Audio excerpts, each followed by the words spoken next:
Buenos días a todos. Hoy vamos a analizar la tercera parte del análisis del mal uso que le da la JW a Proverbios 4:18. En este caso vamos a ahondar un poco más en el asunto. Respetando los derechos de autor, el siguiente material pertenece a la JW y a la Watchtower Bible and Tract Society of Pennsylvania. En años recientes, las reuniones anuales han sido la ocasión en la que se han aclarado algunas de nuestras creencias y donde hemos recibido nuevas explicaciones de verdades bíblicas. Claro, esto no es algo que ocurra todos los años, pero cuando Jehová nos revela algo nuevo, normalmente es en la reunión anual donde solemos anunciarlo. ¿Creen que sucederá eso hoy?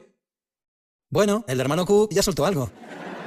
Así que seguro que vamos a prestar mucha atención, porque tenemos muchas ganas de saber lo que nos dirán. Pero puede que se pregunten algo.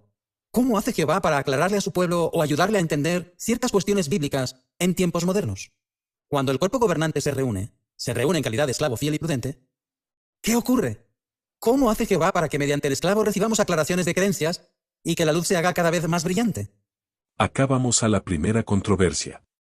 Jesús, cuando contó la parábola del esclavo fiel y prudente, dijo que un grupo de 11 hombres de Estados Unidos se iban a juntarse para supuestamente recibir nuevas verdades bíblicas de Jehová. Esa es una de las claves más importantes del tema, y la pregunta va al núcleo de la manipulación doctrinal que hace el cuerpo gobernante con Mateo 24:45 al 47. Vamos a analizarlo paso a paso, con exégesis bíblica pura y sin añadidos. 1. El texto original de Jesús. Mateo 24:45 al 47, RVR 1960. ¿Quién es, pues, el siervo fiel y prudente, al cual puso su Señor sobre su casa para que les dé el alimento a su tiempo? Bienaventurado aquel siervo al cual, cuando su Señor venga, le haya haciendo así. De cierto os digo que sobre todos sus bienes le pondrá. 2. Contexto del pasaje. Jesús estaba respondiendo a la pregunta de sus discípulos sobre su venida y el fin del siglo, Mateo 24:3. Desde el versículo 42 en adelante, comienza una serie de parábolas sobre la vigilancia y la fidelidad de cada discípulo individual. 1. El siervo fiel y prudente, 24:45 al 51. 2. Las 10 vírgenes, 25, 1 al 13. 3. Los talentos, 25:14 al 30. Todas estas parábolas tienen el mismo tema. Estar preparados, fieles y atentos a la venida del Señor. No hay ni una sola indicación de que se refiera a una clase organizacional, mucho menos a un grupo central de hombres que reciban revelaciones doctrinales. 3. Exégesis del texto. A. ¿Quién es el siervo fiel y prudente? En griego. Literalmente, ¿quién, pues, es el esclavo fiel y sabio? Jesús no identifica a ningún grupo específico, sino que plantea una pregunta abierta, característica de sus parábolas. ¿Quién será fiel? El contraste con el siervo malo, versículos 48 al 51, muestra que la enseñanza es moral, no institucional. B. A quien su Señor puso sobre su casa. Casa, oiketeia, en griego significa hogar o familia doméstica. En el contexto de la Iglesia cristiana, representa a los creyentes, el pueblo de Dios. Cada siervo fiel tiene la responsabilidad de cuidar y alimentar espiritualmente a otros, no como jerarquía, sino como servicio. Primera de Pedro 4:10. Cada uno según el don que ha recibido, ministrelo a los otros, como buenos administradores de la multiforme gracia de Dios. C. Dar alimento a su tiempo. Metáfora del servicio fiel y oportuno, no de recibir nuevas verdades doctrinales. Jesús usa la imagen del administrador doméstico que da sustento físico, para hablar de la responsabilidad espiritual de cuidar a los demás. Lucas 12:42, paralelo del mismo relato, muestra que se trata de todos los siervos de Cristo que deben ser vigilantes. 4. Conclusión exegética. El siervo fiel y prudente es una parábola moral individual, no una profecía organizacional.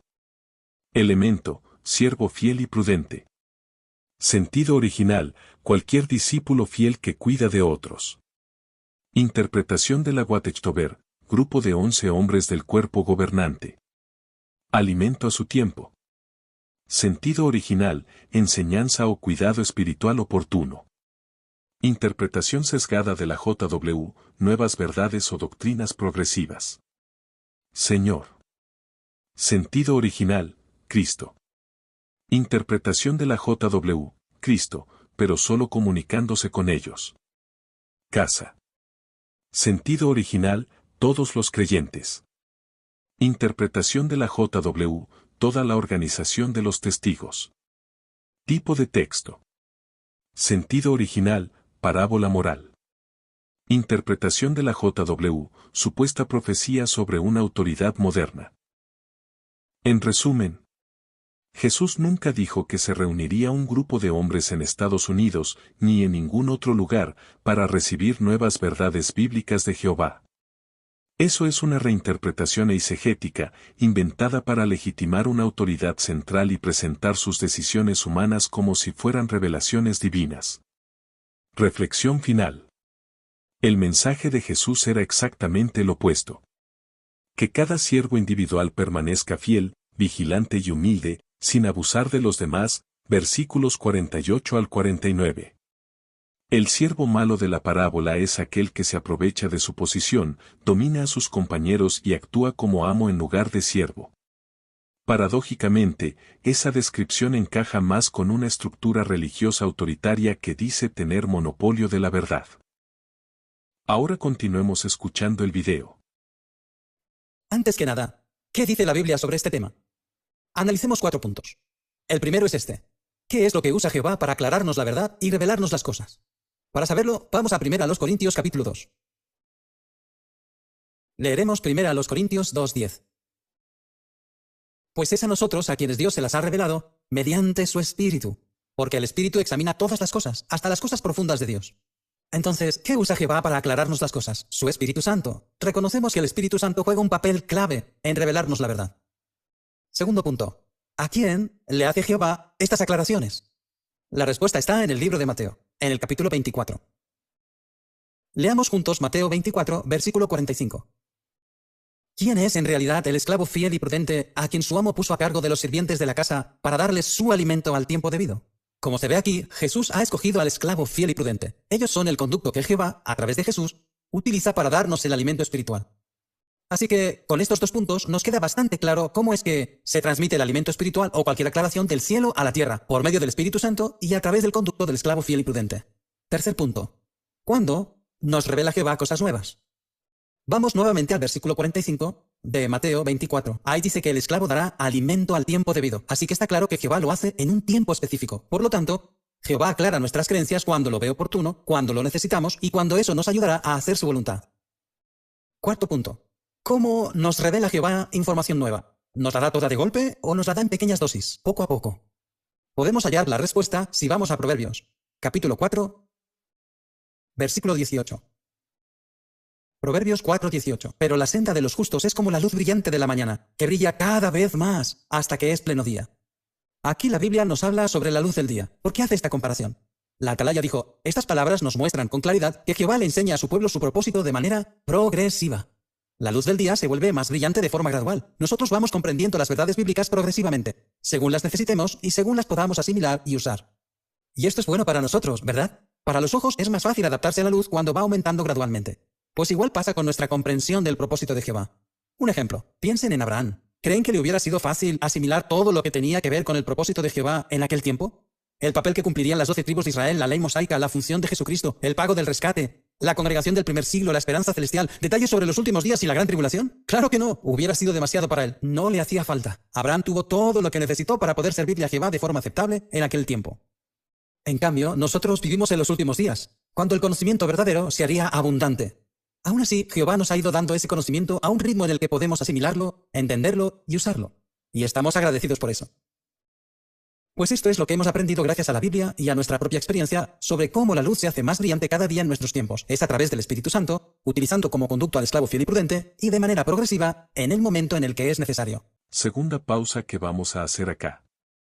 Esta parte muestra con absoluta claridad cómo el cuerpo gobernante de los testigos de Jehová aplica Proverbios 4:18 fuera de su contexto, mezclando conceptos teológicos distintos, revelación, interpretación, autoridad, Espíritu Santo y progresividad, para sostener su sistema doctrinal. Veamos con rigor exegético y doctrinal qué sucede en este discurso. 1. Observación general. Jeffrey Wander afirma que Jehová nos revela algo nuevo, por medio del Espíritu Santo y del esclavo fiel y prudente, poco a poco, según Proverbios 4:18. Esto implica que el cuerpo gobernante se considera a sí mismo el canal exclusivo mediante el cual Dios revela nueva luz o nuevas verdades. Pero aquí hay un problema teológico y hermenéutico enorme. Está atribuyendo revelación divina directa y continua a un grupo de hombres, basándose en un texto poético, Proverbios 4:18, que no habla de revelación doctrinal, sino de la vida moral del justo. Eso no solo es eisegesis, sino uso indebido del texto sagrado. 2. Exégesis versus eisegesis aplicada al discurso. Aspecto exégesis bíblica y eisegesis del cuerpo gobernante. Género literario de Proverbios 4:18 poético y sapiencial. Habla del progreso moral del justo frente a la oscuridad del impío. En cambio la JW lo interpreta como si fuera una profecía sobre nueva luz doctrinal revelada progresivamente. Sujetos del texto, exegéticamente los justos, todo creyente fiel que vive en justicia. En la interpretación de la JW el esclavo fiel y prudente, el cuerpo gobernante como canal exclusivo. Tipo de luz, exegéticamente es luz de sabiduría, justicia, pureza moral. En la interpretación de la JW es luz doctrinal o nueva verdad revelada que reemplaza enseñanzas anteriores. Propósito del pasaje, exegéticamente es mostrar el contraste entre justicia y maldad.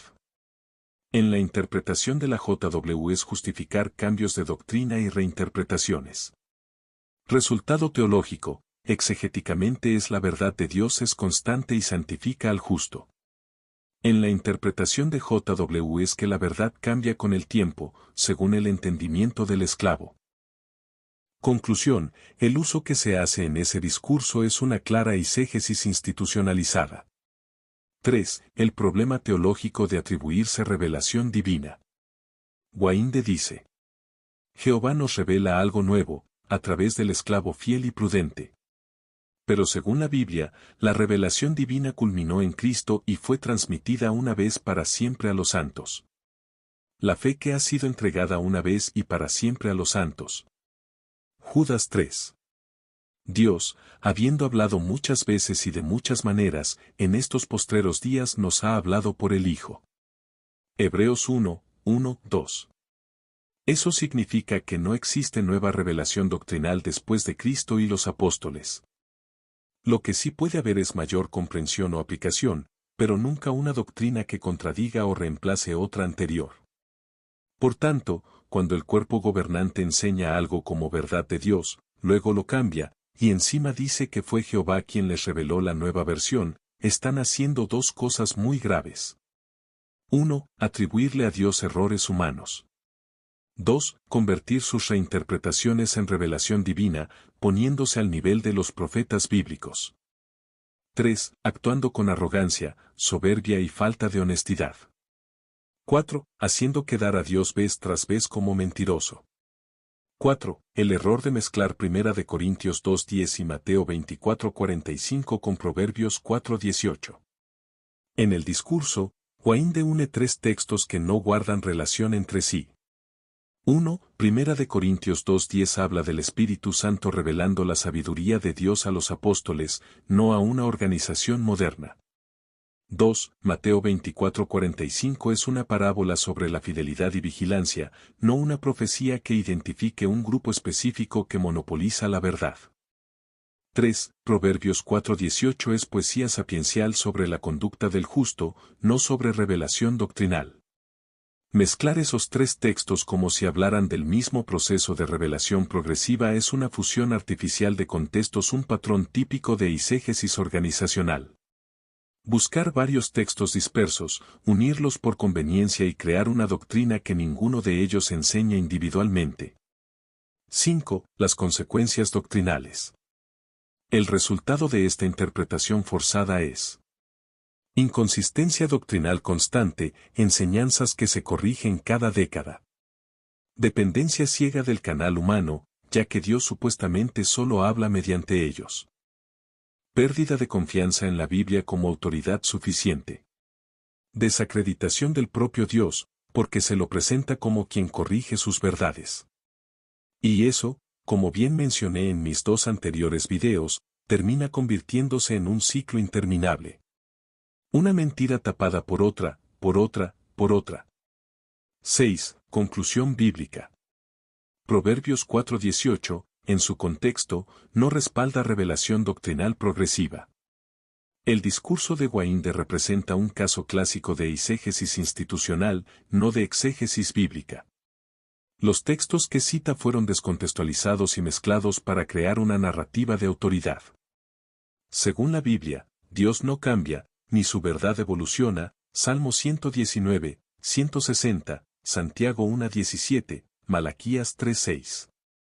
Ahora vayamos al caso del ejemplo que Wainde pone de Abraham para, por así decirlo, afirmar que Jehová les revela la supuesta verdad de manera progresiva. Ese argumento de Wainde de usar el ejemplo de Abraham para justificar los cambios doctrinales del cuerpo gobernante es una maniobra retórica muy hábil, pero teológicamente forzada, fuera de contexto y contradictoria con las Escrituras. Vamos a desmenuzarlo paso a paso, porque va al núcleo del autoengaño doctrinal de esa enseñanza. 1. El argumento de Wainde resumido. Wainde básicamente dice: Jehová no le reveló todo a Abraham de golpe. Se lo dio poco a poco, conforme podía asimilarlo. Así también, Jehová nos da la luz progresivamente, en pequeñas dosis, mediante el cuerpo gobernante. Su razonamiento es: Abraham recibió revelación progresiva. Nosotros también recibimos revelación progresiva. Por eso, si cambiamos doctrinas, no es error, es más luz. A primera vista suena coherente. Pero cuando se examina bíblicamente, ese paralelismo se derrumba. 2. Abraham sí recibió revelación divina directa, el cuerpo gobernante no. Este es el punto clave. Abraham fue un profeta, Génesis 27. Jehová le habló directamente, y Jehová dijo a Abraham, Génesis 12:1, 15:1, 17:1. Dios confirmó sus promesas con señales y juramento, Génesis 15:17 al 18, Hebreos 6:13 al 17. Eso es revelación divina auténtica. Comunicación directa, con certeza, sin posibilidad de error humano. En cambio, el cuerpo gobernante afirma explícitamente que no somos inspirados ni infalibles. Podemos equivocarnos. Atalaya, febrero de 2017. Entonces, ¿cómo se puede comparar a Abraham, un profeta con revelación directa, con un grupo que no tiene revelación ni inspiración? Es una comparación ilícita, porque lo que se aplica a un profeta no se puede aplicar a alguien que no lo es. 3. Revelación progresiva no es igual a supuestas correcciones de errores. Wainde confunde dos cosas diferentes. En la Biblia, revelación progresiva, Dios revela gradualmente un plan que siempre es coherente y verdadero. En el discurso de Wainde, cambios doctrinales humanos, se enseña algo falso, luego se aplica una supuesta corrección, una especie de parche en realidad, y se justifica como luz progresiva. Ejemplo: en la Biblia, Dios reveló gradualmente el Mesías, pero nunca se contradijo. Ejemplo del discurso de Wainde: el fin vendría en 1914, 1925, 1975, generación sobrepuesta. En otras palabras, la revelación progresiva añade más detalles a una misma verdad. Los cambios doctrinales tapan una falsa doctrina con otra falsa doctrina. En la Biblia, Dios nunca tuvo que corregir sus propias enseñanzas. Por tanto, lo que el cuerpo gobernante llama luz nueva no es más luz, sino una supuesta rectificación humana de una sombra previa. 4. Proverbios 4:18 no tiene nada que ver con doctrina progresiva. Ese texto dice: la senda de los justos es como la luz brillante que va en aumento hasta que el día es perfecto. Contexto: no habla de doctrina, sino del camino moral y recto del justo frente al camino de los malvados, versículo 19. En hebreo, El pasaje contrasta Or Tzadikim, la luz de los justos, con Derech Rezaim, el camino de los impíos. No tiene relación con nuevas revelaciones ni con aclaraciones doctrinales. Usarlo como base para justificar cambios doctrinales es una eisegesis, meter en el texto lo que uno quiere que diga. 5. El uso de Abraham es una falacia de analogía falsa. Wainde intenta suavizar la idea de cambio doctrinal comparándola con el desarrollo espiritual de Abraham. Pero su comparación falla por 3 razones. Distinto tipo de comunicación, Abraham recibió revelación directa, el cuerpo gobernante no. Distinto propósito, Abraham fue guiado en su misión personal, no en definir doctrina para una organización. Distinto resultado, Abraham nunca enseñó algo falso que luego corrigió diciendo Jehová me mostró otra cosa. Por eso, la analogía es retóricamente útil, pero teológicamente fraudulenta. 6. El trasfondo psicológico de la justificación. El uso de ejemplos bíblicos como Abraham cumple una función psicológica dentro del discurso. Reduce la disonancia cognitiva del oyente, entonces no pasa nada si cambian doctrinas. Transfiere culpa a Dios, Él nos da la luz a su ritmo. Evita responsabilidad humana, no erramos, simplemente aún no se había aclarado. En resumen, la analogía con Abraham sirve para tranquilizar la conciencia, no para enseñar verdad bíblica. 7. Conclusión del análisis. La justificación de Wainde usando a Abraham y Proverbios 4:18 es: aspecto y evaluación. Exegético, fuera de contexto, Proverbios no habla de doctrina. Teológico, contradictorio, no se puede decir Jehová nos revela si no hay inspiración. Lógico, falsa analogía, Abraham recibió revelación directa, el cuerpo gobernante no. Moral, evita reconocer errores, transfiriéndolos a Dios. Psicológico, justifica la obediencia ciega y reduce la culpa organizacional. Conclusión final. Wainde usa a Abraham como excusa para disfrazar errores humanos bajo la apariencia de luz progresiva. Pero la Biblia muestra que cuando Dios revela algo, es verdadero, coherente y definitivo desde el principio. Lo que cambia no es la luz de Jehová, sino la comprensión cambiante de hombres que hablan en su nombre sin tener su autoridad. Bueno amigos, aquí tengo que cortar el análisis para que el video no se me haga tan largo. Si fuera por mí haría el análisis completo, pero por cuestiones de tiempo y recursos tengo que terminar esta parte acá. En el próximo video analizaré las siguientes partes del video. Gracias por ver mi video y apoyar mi canal. Que Dios los bendiga y hasta el próximo video.